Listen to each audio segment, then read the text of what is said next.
Hi guys, this is Piliter, and we have on again Robert Stark to discuss another edition of Israeli-Aryanism. Hello, Pillator. Thank you for having me on. Yes, making this interest about Israeli-Aryanism, from the first replies I hear from people on the alternative right is that it's pretty much cuck-based and pretty much a Jewish invasion into the alt-right sphere and just throwing their Jewish women so can get the goyim on the Jewish side. I don't know, maybe something like Donald Trump. But further elaborating on Israeli Aryanism, it's also very political. How would you define the politics of Israeli Aryanism? Well, here's the thing.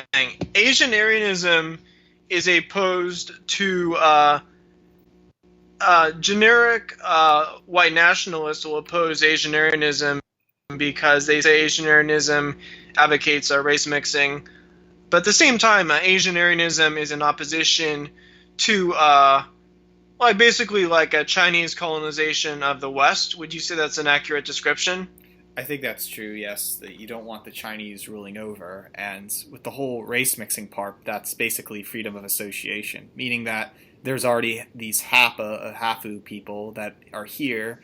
And if I said this before on another podcast, there can be a white borough, an Asian borough, a Hafa borough, and an interracial borough, so as long as everyone gets together. Now, that might be some silly Kalergi plan where it's like, well, they're going to be mishmash in a Catholic society. Well, that's not exactly true because I think Asian Aryanism respects white nationalism and nationalism everywhere. It's definitely a part of the red pilling, racially aware generation, and it's not an anti-white thing.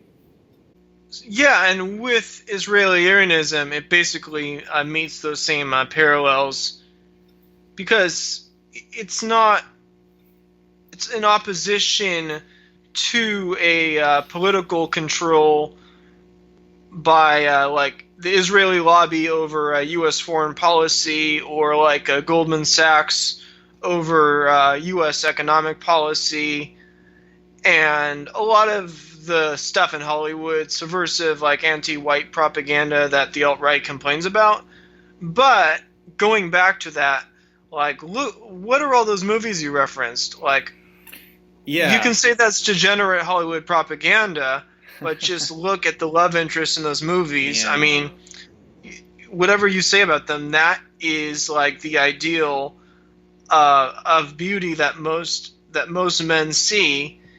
And it's just put out there, and those thing is like you can say there's like I mean we all know who runs Hollywood and who's pushing this stuff, but here's the thing: those movies are extremely successful because that is what's most popular, but no one is going to basically admit that publicly, and I think it's something that needs to be addressed.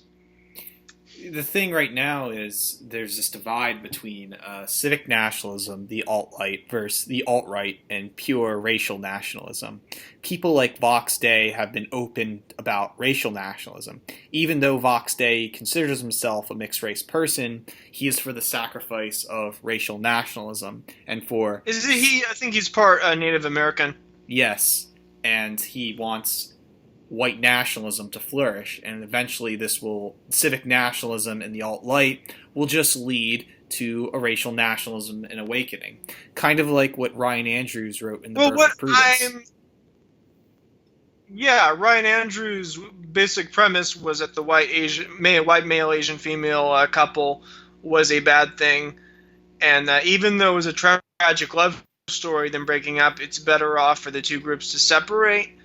I'm basically advocating creating a whole new identitarian culture, a new group of people that are part of Western civilization and European culture, but at the same time resemble the kind of girls that you'd see in those images that you post on those videos. Yes. So, do you see that? Do you know what I'm saying? It's a parallel to Asian-Aryanism.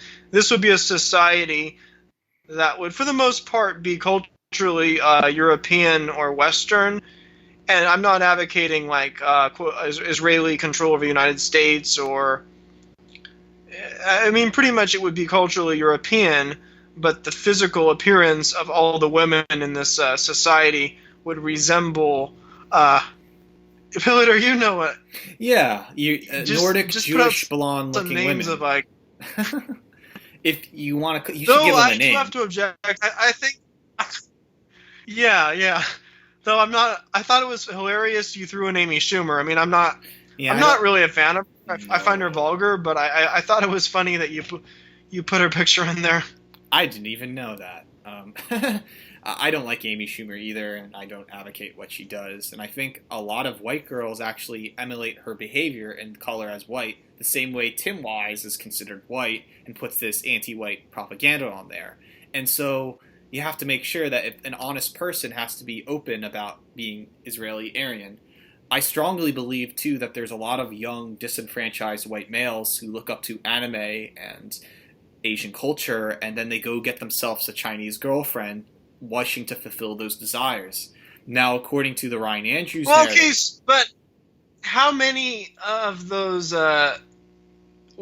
actresses can you name? Scarlett Johansson and Oh, she was at the big anti-Trump event, like the Million yeah. Woman March. That's interesting. Well, depending what the politics of Israeli-Aryanism is going to be, is it going to be freedom? Is it both left wing, right That kind wing? of goes back to the same theme of all these like AHAPA women who are into like a SJW culture. Oh yeah. But instead of taking the kind of route of anti-Semitic white nationalism or anti-people who just instead of like if you look at this sort of like a AHAPA white nationalist and just you could go do the lowbrow route and you can just call her like a chink, or you could say embrace Asian Aryanism and say this is the right way to go, and that defeats a lot of these like all these AHAPA social justice warriors. Yeah. And it seems like in the SJW movement, it's actually more HAPAs than women than full-on Asian women. I've noticed that trend too. Yes. And the whole point is with the HAPA Reddit is that they just think being white is being evil, right? And they think that if you're white, you lose your Asian identity. Not exactly, or not true. You could still be both at the same time, and it's just really silly because all they're looking for is self-defeatist, victimization, terrible. They're nihilists. They're hedonists too, and I think that's a terrible thing. Asian Aryanism advocating that whites are dominant over Asians, or is it an equal partnership? I think it's an equal partnership. According to Jennifer Suzuki in her book, Confessions of a Submissive East Asian Woman, she says it's equal and they both fit. The white man can't, because he thinks his white feminist girl is too much for him. The Asian woman has an Asian man who's way too patriarchal and evil over her, and yes, the white male and the Asian female perfectly fit together to create this great noontime being. That's what she writes in this book, but I think it is of equal pairing. Not to say that egalitarianism is. Have been an anti-egalitarian. But, well, the thing with both like a racial and gender relationships, it usually ends up being like there's like a rule of a dominant role, and you see that in relationships between like a husband and a wife. You see it in relationships between ethnic groups. That you're advocating an equal partnership, but don't you think there could be some kind of dynamic with Asian Aryanism where one group is dominant over the other? Yeah, I mean, because you're explicitly saying white male, Asian female. That's kind of implying that it's basically a white male-dominated society with Asian women and Asian culture. That's kind of what I'm getting from. Because the ideal is what's happening the most. It's white male, Asian female. Now, I try to be friendly and say it can happen vice versa too, Asian male, white female, but it's just rare. Then people will call you a cuck, because then you can't win, because if you say that it's only white male, Asian female, then you're pissing off the Asian men. Yes. But then if you say it's okay if a few Asian men are with white women, then you're a race cuck and a enemy of white. So you can't win either way. Yeah, I don't hate Asian males, first of all. This one troll writer that goes by the name of Jennifer Suzuki all he does, I think it's a he, is basically make fun of how bad Asian males are. He's just doing that to piss off the Hapa Reddit, because the Hapa Reddit is a bunch of disenfranchised Asian males, Hapa Asian males, that feel that they want revenge on society, and you could say they are the true Elliot Rodgers, not me. Well, Elliot Rodger identified more with his European ancestry. He saw himself as like this British aristocrat. He took pride in being of a British aristocratic ancestry, and with the Asian thing is he kind of in his manifesto, he on one hand he expressed his shame for being Asian, but there's this one quote in his manifesto where Elliot Rodger said that like Eurasians were the real master race. So he was obviously a very confused individual, but he did flirt with like this Asian Aryan theme. There's even a part of his manifesto where he talks about sipping tea with his Chinese grandmother in the British countryside. Yes, I remember reading that. I have my Twisted World, and I have to find that exact quote too, but it's the biggest criticism for AsianAryanism, and you might see this criticism with Israeli-Aryanism, is that, well, you're just going to produce a bunch of psychopathic Elliot Rodgers, and anyone who's mixed race is going to have identity issues, and it's true. Well, but do you see the same kind of identity issues that you see with Hapas? Not. It's all about having an institution and family that relate to one another, and you could argue. Because my observation with a lot of people of mixed backgrounds, in some cases, they identify with the Jewish culture, or they kind of assimilate into white Swipple culture and identify as white, but embrace kind of liberal politics and Swipple culture. And I don't mind like Swipple culture per se, but it's sort of like being basically assimilating into white culture, being white, but at the same time being very sensitive about like racial issues and political correctness. And I think you see these parallel trends with different with AsianAryanism as well, probably. Because I believe like I'm sure you have people who are the Swepple culture is really just a gateway for them to be on the Asian Aryan side, right? They'll practice all these white things. I don't see culture as inherently bad. It just needs to be channeled towards a healthy identitarianism. Exactly, and that's why I like it. But this whole, I'm bad, I'm half Asian, I should do victim stats, that's got to go. That's got to go, and it's got to be Asian Aryan. And that's really what I'm doing. I'm replacing Asian Americanism with Asian Aryanism. It's certainly a shock art term, Aryan, but it caught your attention. I mean, somebody else will probably wave the flag for me in the future, but I don't know.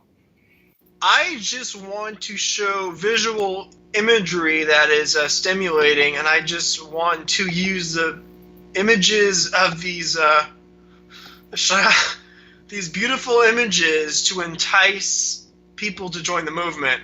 And that's more effective than like any intellectual argument, because aesthetics are powerful, and especially if anime and Asian culture is winning the weebs over. Exactly, and out of those you posted those images from that Greg Johnson video, and it was like, wow, like you got like 1,300 hit counts, and just the beautiful imagery just entice so many people to watch that video. Yeah, when you put it that way, it's just about these blonde Nordic Judish looking women, and there is that everybody would want her as being an ideal a wife. And so I think if Israeli-Aryanism is to happen, you'd have to produce a lot of women like that. But as well, I think that's a very kind of a small group with Asia. I mean, there's billions of people in Asia. There's like 1.3 billion people in China. I mean, the rest of East Asia has over another billion people. This is a very, very small niche of people, but it's a niche of girls that because they're rare.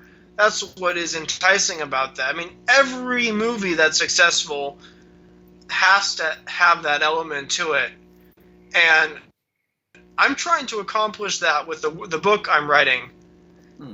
I mean, I don't want to give away the plot, but Pilliter, based on what you've been reading, have I been succeeding at that and enticing my audience? Well, there is this flirting with the Israeli-Aryanism, and I think maybe you should be more open about it in the book, where there. You don't think the book's explicit? It's because not. I think literature doesn't have to be explicit. It can be subtle. I mean, it'll give people the ideals that somehow the Israeli-Aryan woman is powerful, but it's not there in the text saying this is. It gives reasons through the narrative of the story. Because this character I'm writing about, I mean, he'll do anything basically to achieve this objective. I'm not going to give away the plot, but if you read, when the book comes out, it's just going to have this powerful effect on people, and it's going to change their entire life. And I mean, it's a romantic novel, it's an erotic novel, but it's also a surreal dark comedy. Mm-hmm. It is. Yeah, it's definitely something to look forward to, especially if you get things in a novelization.